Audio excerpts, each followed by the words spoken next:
A lo largo de la historia humana siempre fue una constante la creencia en algo superior, algo trascendente, ya sean los dioses de las antiguas religiones hindúes, ya sea el dios abrahámico, ya sea el Corán, la Biblia, la Torá o los dioses que alababan los indígenas originarios de América, como el dios Sol y el dios Luna, ¿no?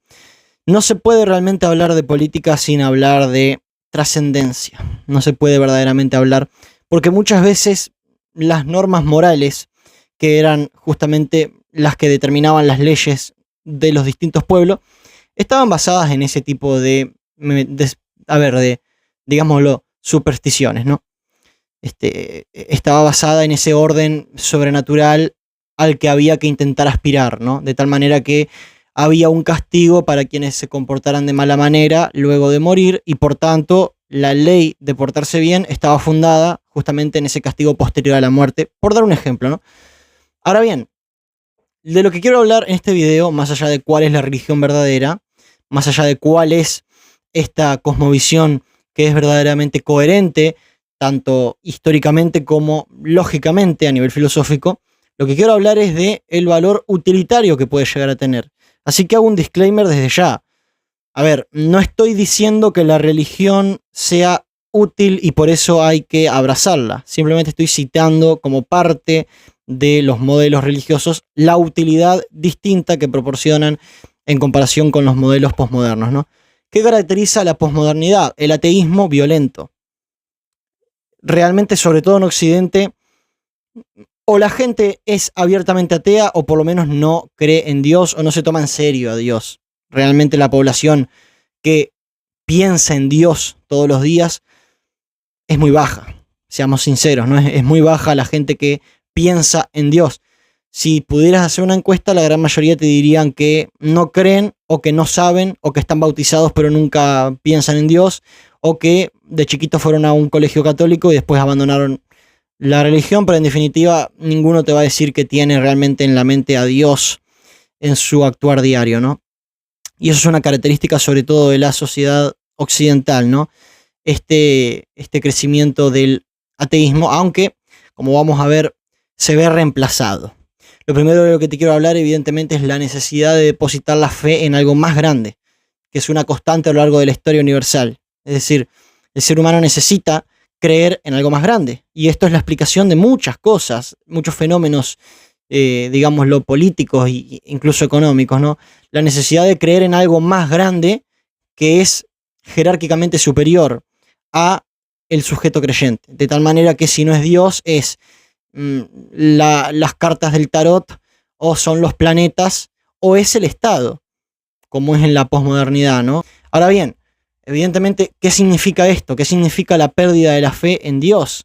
Pues significa la adquisición de fe en el Estado, ¿no? Porque como digo en el primer punto, el ser humano necesita creer en algo superior. Realmente es inconcebible la existencia humana simplemente ligada a lo terrenal. El ser humano necesita por lo menos sentirse parte de algo más grande, de tal manera que de esa forma puede desarrollar su proyecto de vida. Y ese nuevo Dios viene a ser justamente el Estado. El Estado viene a ser el reemplazo de Dios. El Estado vendría a ser aquel ente sobrenatural, todopoderoso, que está ahí para solucionar los problemas y en el cual hay que confiar, porque además nosotros estamos dentro de él como si fuéramos un engranaje más en ese aparato gigantesco. De tal manera que tiene en común con las religiones el hecho de que el creyente se siente parte de aquello. De tal manera que, como los cristianos se sienten que son hijos de Dios o creados por Dios, con el propósito que Dios les asigna, los que creen en el Estado justamente se creen que son parte del Estado simplemente por el hecho de nacer y que le deben algo al Estado y que tienen que hacer que su vida gire en torno a la satisfacción de lo que el Estado demanda, ¿no?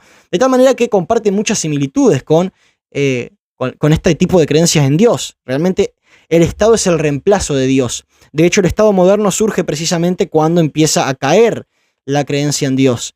No olvidemos que el Estado moderno es una creación relativamente moderna, valga la redundancia, más o menos del siglo XVIII y XIX, que es justamente cuando empieza a crecer el ateísmo en base, ya digo, al materialismo principalmente. Ahora bien, pasemos al siguiente punto. Una de las principales diferencias entre el Estado y Dios es que mientras Dios le daba libre albedrío al ser humano para hacer lo que quisiera y dejaba el castigo para luego de la muerte, el Estado funciona de forma totalmente opuesta. No solo interviene constantemente en la vida del individuo, sino que además lo castiga en esta vida o lo recompensa en esta vida. De tal manera que el Estado viene a hacer algo que Dios no hacía, que es intervenir en el mundo. Claro, según la teología cristiana, Dios simplemente se queda sentado mirando cómo funciona su mundo y ya cuando la gente se muera, ahí es cuando va a empezar a meter la mano. Dios no va a venir a castigar al ladrón porque simplemente no es su misión intervenir en el mundo. Le dio libre albedrío a la humanidad justamente para eso, cosa que con el Estado no ocurre, y este es el primer peligro, porque mientras Dios no interviene, el Estado sí interviene, y recordemos que el Estado viene a ser el reemplazo de Dios. Por lo tanto, todo está permitido para el Estado, y por tanto cualquier metedura de mano que haga en la vida social va a estar permitida. Y esto se ve enormemente en la enorme carga impositiva, por dar un ejemplo, que tiene que sufrir la humanidad. La carga impositiva es uno de los tantos ejemplos que se puede dar. De hecho, es un dato que aproximadamente un 40 o un 50% del PIB, más o menos en promedio en Occidente, se lo lleva el Estado. De tal manera que eso se traduce literalmente en que la mitad de lo que vos generás laburando se lo queda el Estado. Ahora, si a la gente, en lugar de arrebatarle la plata de los impuestos directamente cuando van a cobrar, los hicieran ir con toda la plata a pagarla en motivo de impuesto, la gente se daría cuenta de la estafa en la que vive, porque verdaderamente estamos hablando de que vos cobrarías 40.000 y tendrías que darle 20.000 al Estado. Seguramente habría una guerra civil, una rebelión. Pero como te lo meten un poquito por el IVA, un poquito por el IRPF, un poquito por el IAS, un poquito ahí el impuesto a las importaciones, claro, vos no te das cuenta, pero te están robando un montón de plata, ¿no?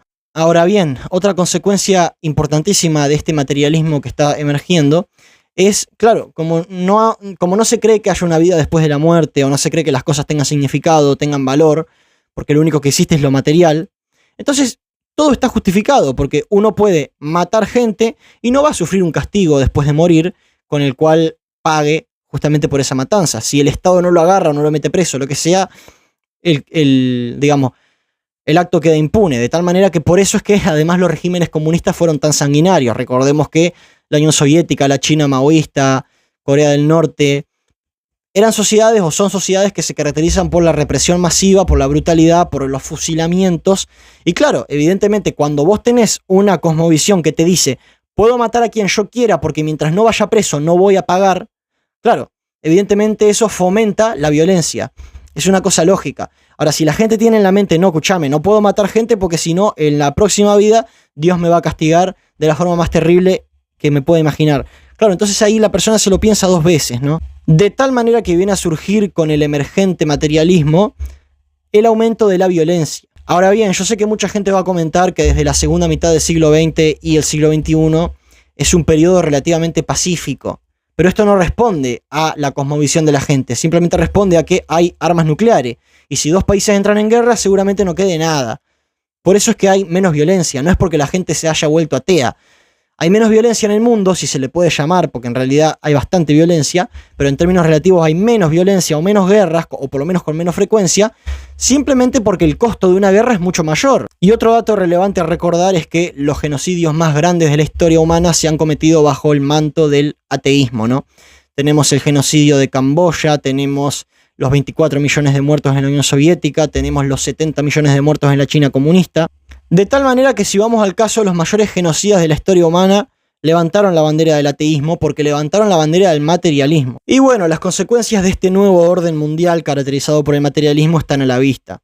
Ausencia de valores morales que se tengan que respetar, ausencia de valor en general en las cosas, todo es material, todo es materia, ausencia de valor en la vida, la gente cambia de género. Hoy puede ser hombre, mañana puede ser mujer, porque claro, como no hay un orden superior que determine lo que hay que hacer y lo que no hay que hacer, entonces yo puedo hacer lo que quiera.